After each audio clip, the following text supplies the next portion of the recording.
So, I wanted to give my opinion on the Joe Budden podcast situation. I'm not going to really go into detail about who they are. I'm going to assume if you click this video that you have an idea on who Joe Budden is in the Joe Budden podcast. But a brief synopsis of what's been going on. Essentially, Joe Budden and his co-host Rory and Mal had issues. There was growing tension for months. And, it eventually, got out of hand to the point where Rory, Mal, and Joe Budden got into it. Rory and Mal walked away from the podcast for a bit. And then, Joe immediately brought in his other friends, Ish and Ice. Now, as a fan of the podcast, I'm not going to lie, Ish and Ice were not bad additions. I think he found a good set of co-hosts, people that weren't going to be yes men and stuff like that. That's not a slight to Rory and Mal, because I'm going to talk about that in a second with this whole situation. But it worked. It worked. And a lot of people say like, yep, that's proof that Joe Budden didn't need Rory and Mal. It's not that Joe Budden needs Rory and Mal. It's that Joe Budden just needs decent co-hosts. Nobody's watching the Joe Budden podcast. It's called the Joe Budden podcast. Nobody's watching the Joe Budden podcast for Angry Joe. Like we're just not. Like a lot of us couldn't. I personally couldn't sit there and listen to Joe Budden ramble and yell at people and scream at people for 2 hours and talk about how trash people are. Joe's co-hosts have sort of dialed him back a little bit and forced him to have conversations. But if you don't have a solid co-host, you end up having Joe Budden like he did when he was on Complex, when he was sitting across from Lil Yachty, growling at him for not knowing his contract situation. So a lot of people have been using this situation to try to slight Rory and Mal, but I want to talk about the situation. So Rory and Mal left. Now Joe Budden comes on the podcast, and a lot of people are not addressing this in videos that I've been watching. When they left, Joe Budden came and said, hey, I want to give y'all a little bit of transparency. He tells his side of the story, and it makes it seem like, hey, it's just some friends having a little quarrel. It's nothing crazy. He tries to be a little bit transparent, but it makes himself out to be like, hey, man, I was kind of blindsided. Like, I kind of don't get it. It was just building tension. You guys could see it. I can see it. And Rory invited me to his hands, and you guys saw it. So it's just like, we had to, go our separate ways, but I miss my guys. Hopefully my guys come back. And he kept saying, hopefully my guys come back. He kept saying that as if they left willingly when he told Rory did not come in. But that's neither here nor there. One thing I wanted to speak on that a lot of people are also missing is that when Joe Budden says, yo, Rory started this, he was inviting me to his hands. He was inviting me to his hands. There's a clip. You have to find it. It's when Joe Budden was working at Complex. I'm not going to put anybody clips in here because I don't want my video claim. But there's a clips of Joe Budden, Rory at Complex. I don't know if Mal was there, but the conversation between Rory and Joe Budden. No bullshit. So this is the artist and writer. So why am I here? I'm not going to take. Why did you walk over here with in the event that something hits me, I'm not going to react to it well. That's how y'all play up here. I don't play like that. That was your guy, Rory. Angel. Yeah, Rory, I'm going to fuck you up. Come on, dude, Angel, on camera. listen. I've been waiting for this. And they were joking, of course, but for him to pretend like they don't joke like that or they don't talk to each other like that is kind of weird. I don't get it. And everybody sort of runs with that narrative because that's the narrative Joe, runs with. And even on Rory and Mal's return episode where they aired things out, Rory was like, that's not what it started. I didn't start it. And then Joe was like, well, everybody saw it. It's documented. It's on video. What in the world? And then Rory just let it go and glossed over it. But if I saw that on Complex, where Joe was threatening Rory in the past, well before the, Complex before Spotify. If I saw that back then, that only makes me wonder like what has been said behind the scenes. Now, some guys play like that, whatever. You know what I'm saying? We all got that homie that, he thinks fighting is funny, whatever, but they've talked to each other like that anyways. So then they come back, they air it all out, they hash it out. Cool. They hash shit out. Cool. Now this episode is uncomfortable. I'm not gonna lie. As a viewer watching this, it's uncomfortable because Joe just doesn't realize that he tries to make points, and see the thing is Joe is, in my opinion, he has like narcissistic ways about himself, but he's not stupid. So Joe can frame a conversation and a topic the way that he wants it to, but he doesn't realize, he can make a good point despite it being hypocritical. So it sounds good in theory, but when you look at it and you try to look at the totality of it, he's been a hypocrite, right? Example. Joe told Mal the podcast ain't none of his business. Mal was just like, yo, my head all crooked. I don't care. Mal asked Joe like, yo, I want to see the business behind the podcast, what the pod is making, what's going on. I want to see the numbers. Joe told Mal that's none of his business. Now, I've seen clowns like DJ Academics and other people saying, well, if Joe's the boss, he don't owe them nothing. He don't owe them nothing. When Joe was signed to Spotify, their last month or two of their deal, he came on complaining about them non-stop, complained about all these platforms non-stop. He complained about YouTube. He complained about Spotify. He complained about Complex, and that these companies were not trying to give people their just due. They weren't transparent and they weren't giving the numbers. He even brought up Jay-Z. Don't believe me. Go do this research for yourself. Even brought up Jay-Z. They had a deal that he was trying to negotiate with, what's the platform that Jay-Z had? Tidal. He was trying to negotiate with Tidal, and he said, yo, can I see your numbers? Can I see your analytics? Can I see this? Can I see that?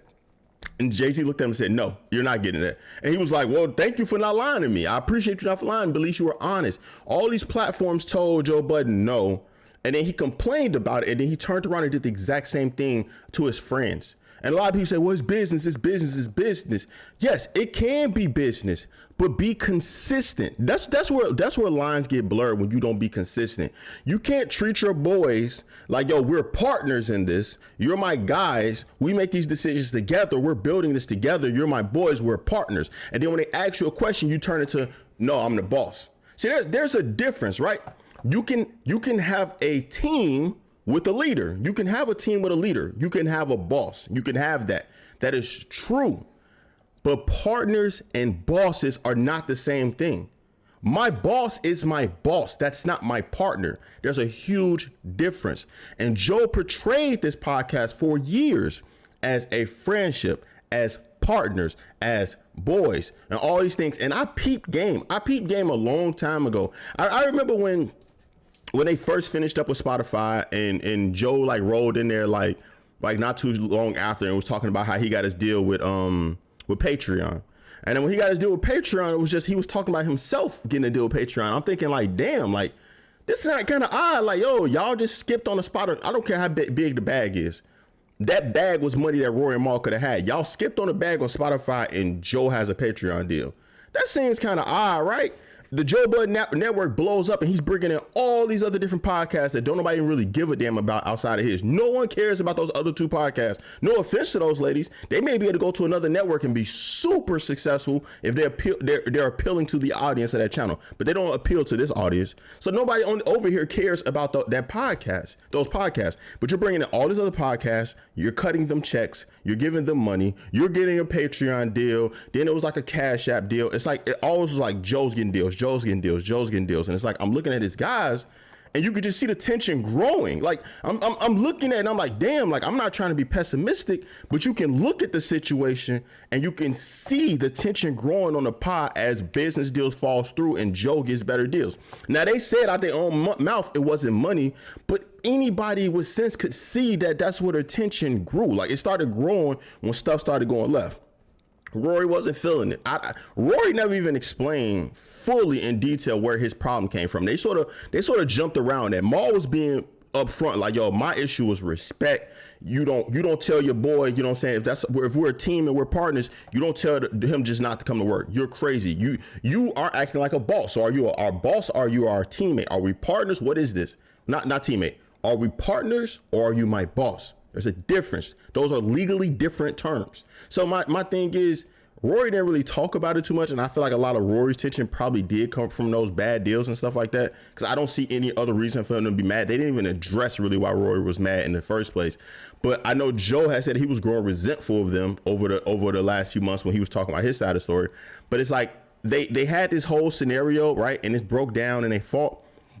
And I thought they hashed it out. It was very uncomfortable. It was very weird.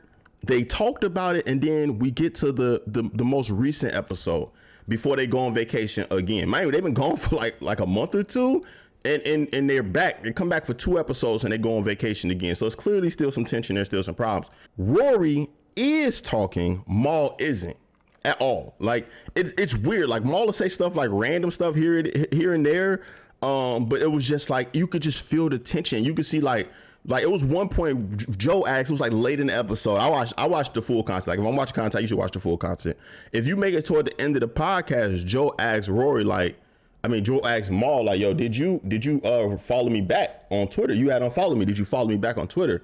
And he came back and asked him again, like, you still ain't following me, are you? And Maul was like, I'm listening. And he was like, listening to what? That ain't got nothing to do with what I just said. And Maul was like, the pod. And it was like, what are you talking about? You're not listening. You're not paying attention. Maul was completely disconnected from the podcast the entire time. And it looks really, really bad. And then on top of that, now more news has came out that Joe is going to keep Ish and Ice around, which is fine because the fans like Ish and Ice. And I would never say don't have Ish and Ice when the fans like it. And on top of that, it's an opportunity for two brothers. I can't hate on that.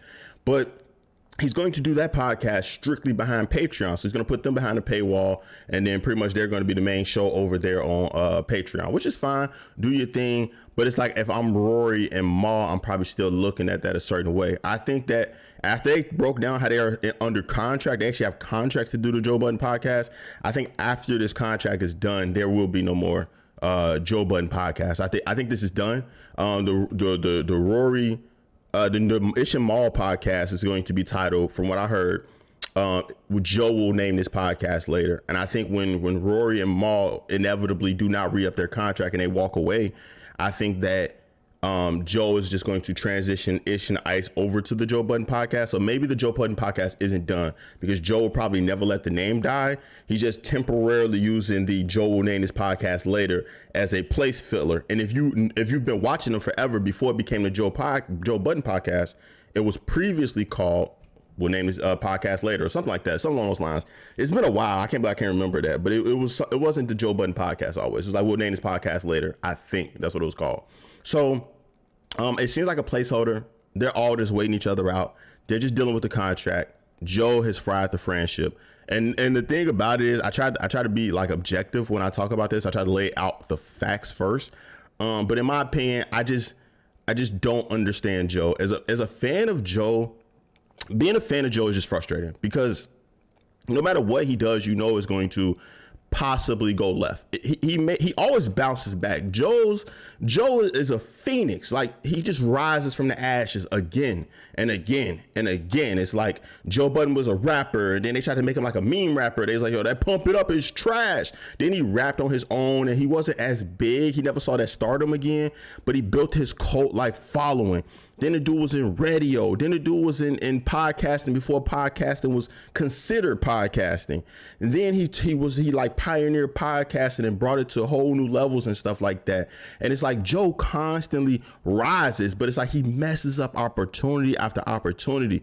And just to see the way he was acting, like with the whole Rory and Maul situation, is crazy. And it's like, Joe, like you looked at Maul with a serious face and told Maul like, yo, I don't see how you roll with Rory.